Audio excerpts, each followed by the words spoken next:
بناتے ہیں جن میں کارٹون ہوتے ہیں، 3D وغیرہ کے بھی ایسے ہوتا ہے، تو اس میں صحابہ کرام علیہم الرضوان کے کردار دکھائے جاتے ہیں، اگرچہ چہرہ بظاہر مسخ سا کر دیا جاتا ہے لیکن بنائی جاتی ہیں، تو ایسی ویڈیو بنانا اور ان کو دیکھنا کیسا ہے؟ دیکھیں، ہرگز اس کی اجازت نہیں ہو سکتی ہے شرعی لحاظ سے۔ کسی بھی ہمارے نبی ہوں یا اللہ تبارک و تعالیٰ کی معاذ اللہ کو شبیہ تیار کرنے کی کوشش کرے، انبیاء علیہ السلام، اس طرح صحابہ کرام، ان کی کوئی نقل تیار کرنا شرعاً جائز نہیں ہوگا۔ ان کی تو انسانی شکل میں کوئی کردار ادا کرے تب بھی سخت ناجائز ہے، سے جائے کہ کارٹون بنا کے شکلیں بگاڑ دی جائیں، کیونکہ اس میں جسم بگڑ جاتا ہے، حیت بگڑ جاتی ہے کارٹون میں، اور پھر اس کو مطلب یہ کہ یوں کہا جائے کہ ہم دین سکھا رہے ہیں۔ بالکل شرعاً اس کی اجازت نہیں ہے۔ دین سکھانے کے لیے کارٹونوں کی ضرورت نہیں ہے، حکمت کی ضرورت ہے، اور حکمت صرف کارٹون بنانے کے ساتھ ہی وابستہ نہیں ہو گئی ہے، ہزارہا دیگر طریقوں سے آپ دین سکھا سکتے ہیں۔ لہذا اس طرح کی ویڈیوز بنانا شدید ناجائز اور ان کو دیکھنا گناہ ہوگا۔ ایک انہوں نے کہا کہ کہا جاتا ہے جی داڑھی میں خط بنوایا جائے تو خط کی مقدار کیا ہوتی ہے، گال میں کیا ہے، حلق میں کیا ہے، وغیرہ وغیرہ۔ دیکھیں، مسئلہ یہ ہے کہ جہاں تک جبڑا ہلتا ہے یہ آپ ہلائیں، اس کے اوپر جو بال ہیں وہ داڑھی کہلائیں گی۔ تو جہاں تک جبڑا ہل رہا ہے، اس کے اوپر کے جو بال ہیں ان کو آپ صاف بالکل کروا سکتے ہیں، بلکہ کروا دینا چاہیے اگر بدنما محسوس ہو رہے ہوں تو۔ اور نیچے جو یہ گردن کی مردوں کی ہڈی ہوتی ہے ابھری ہوئی،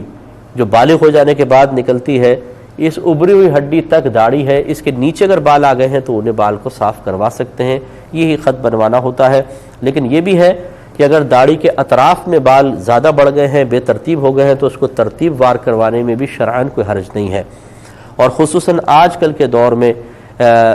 یہ میں پہلے بتا دوں کہ نبی کریم صلی اللہ علیہ وسلم سے داڑھی کے دائیں بائیں سے بال کاٹنا بھی ثابت ہے، اور آپ اگر بڑے بڑے علماء کو دیکھیں تو ایسا نظر بھی آپ کو آئے گا۔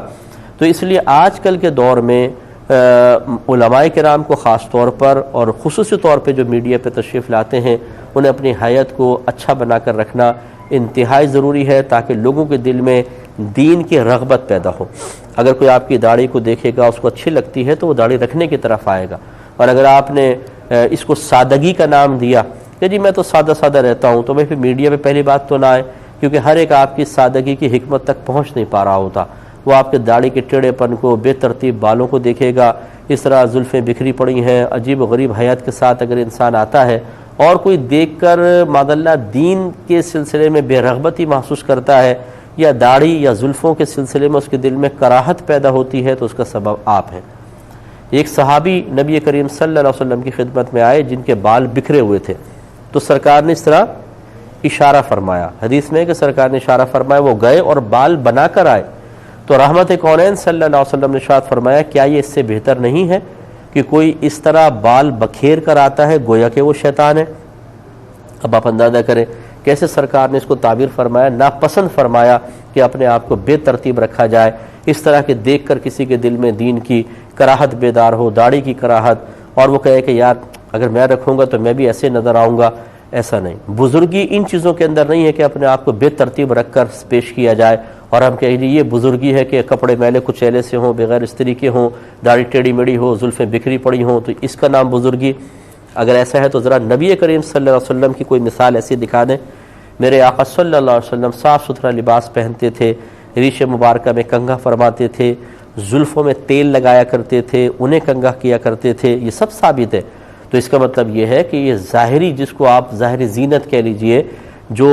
بالکل ایک انسان کو باوقار اور خوبصورت اور باکمال بناتی ہے، اگرچہ میرے آقا تو پیدائشی باکمال ہیں، یقیناً یہ تعلیم امت کے لیے تھا، ورنہ سرکار کو کیا ضرورت تھی؟ آپ تو حسین و جمیل ہیں، آپ کی ہر طرح کی حیات آپ کی حسین و جمیل ہے، لیکن اس کے باوجود جو ظاہری طور پہ میرے آقا صلی اللہ علیہ وسلم نے اپنے آپ کو اس طرح ان چیزوں سے مزین کیا ہے، یہ امت کی تعلیم کے لیے ہے۔ تو کوئی برا نہ مانے میری ان باتوں کا، لیکن آپ تھوڑا سا غور کریں۔ اگر میرے پاس ٹائم نہیں ہے، ورنہ ٹائم ہوتا تو میں اس پہ آپ کو اتنے دلائل دے سکتا ہوں کہ ہمارے اکابرین نے اپنے آپ کو لوگوں کے سامنے جب پیش کیا ہے تو بالکل سنوار کر اور اچھے انداز سے پیش کیا ہے، تاکہ کسی کے دل میں کراہت پیدا نہ ہو۔ تو یہی مطلوب شرع بھی ہے، تو اس لیے اپنے آپ کو ذرا سنوار کر رکھیں۔ اور جیسے بھائی نے پوچھا کہ داڑھی میں خط وغیرہ کا، تو اس لیے اگر بے ترتیب بال ہیں، برا محسوس ہوتے ہیں تو خط بنا کر رکھیں، اس میں شرعاً کوئی حرج نہیں ہے۔ اللہ تعالیٰ عمل کی توفیق عطا فرمائے۔ ای میل ایڈریس چل رہا ہوگا، جو بھائی بہن ہمیں میل کرنا چاہیں میل کر سکتے ہیں۔ اگر کسی بھائی بہن کو دیر ہو جائے جواب ملنے میں تو ناراض مت ہوا کریں، میرے پاس بہت میری مصروفیت ہے، اب میں اپنی پوری کہانی آپ کو یہاں پہ سناؤں تو وہ بھی غیر مناسب ہے، لیکن سمجھ جائیں کہ بہت ہماری مصروفیت ہے۔ اگر آپ کو جلدی جواب چاہیے تو آپ کہیں سے بھی رجوع کر سکتے ہیں، ہم آپ کو مجبور نہیں کرتے کہ آپ مجھے میل کریں، آپ کہیں سے بھی معلوم کر لیا کریں۔ اب اپنے میزبان کو، ہماری کیو ٹی وی کی پوری ٹیم کو اجازت مرحمت فرمائے۔ آپ ہمارے لیے دعا کیجیے، ہم آپ کے لیے دعا گو ہیں کہ اللہ تبارک و تعالیٰ آپ کو اللہ تعالیٰ اپنا قرب عطا فرمائے، آپ کو بلند درجات عطا فرمائے، آپ کی تمام پریشانیوں کو دور فرمائے۔ آمین وآخر دعوانا ان الحمدللہ رب العالمین۔ میرے ورد لب ہے نبی نبی، میرا دل مقام حبیب ہے،